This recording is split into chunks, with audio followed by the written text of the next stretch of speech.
If you've been following along in our series on Swedenborg's Heaven and Hell, you may be asking, homes, gardens, clothing? So many of the things that we see around us in this life, apparently they also exist in heaven. Well, it sounds like everything in heaven is spatially related, just like here on earth. But how is physical space experienced differently in heaven?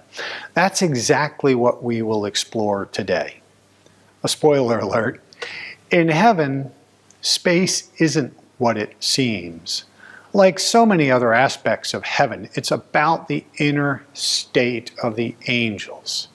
So let's dive in.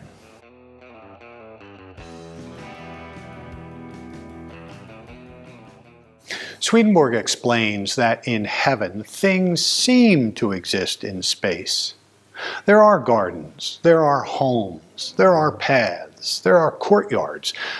But here's the twist.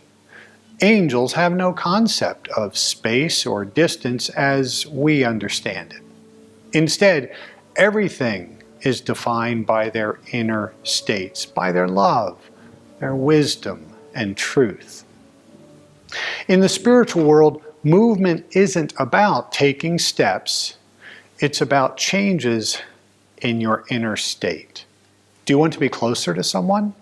It's not about traveling, it's about aligning your thoughts and affections with theirs. The more similar your spiritual states, the closer you feel. The more different your states, the further apart you seem. Swedenborg explains this is why heaven is so perfectly ordered. Ordered unlike anything we can envision here on earth.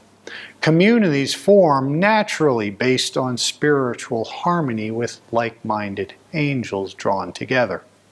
Even heaven and hell are separated not by walls or barriers or distance, but by the profound difference in their states of love and truth.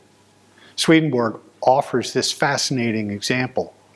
When angels move to another place, whether it's down a garden path or across their community, they arrive faster when they're eager and slower when they're not. The path itself seems to change, becoming shorter or longer based on their desire. Can you imagine that? The world around them bends and shifts based on their inner state. So what does this mean for us here and now?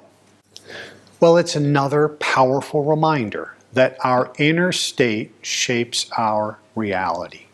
Even in this world, time seems to fly when we're happy or drag when we're not. Relationships feel closer when there's a connection and distant when there's conflict. Even when we're in the same room. Now, this teaching invites us to reflect on the space we create in our lives. Are we fostering connection or creating distance? Today, try shifting your inner state towards someone, a friend, a family member, or a coworker. Shifting it by aligning your thoughts with kindness and understanding.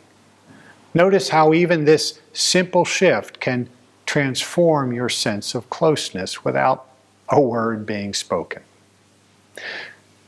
Thank you for joining me on this journey into the nature of space in heaven. Let's keep nurturing our inner world. It's the foundation for everything here and beyond. I'll see you next time.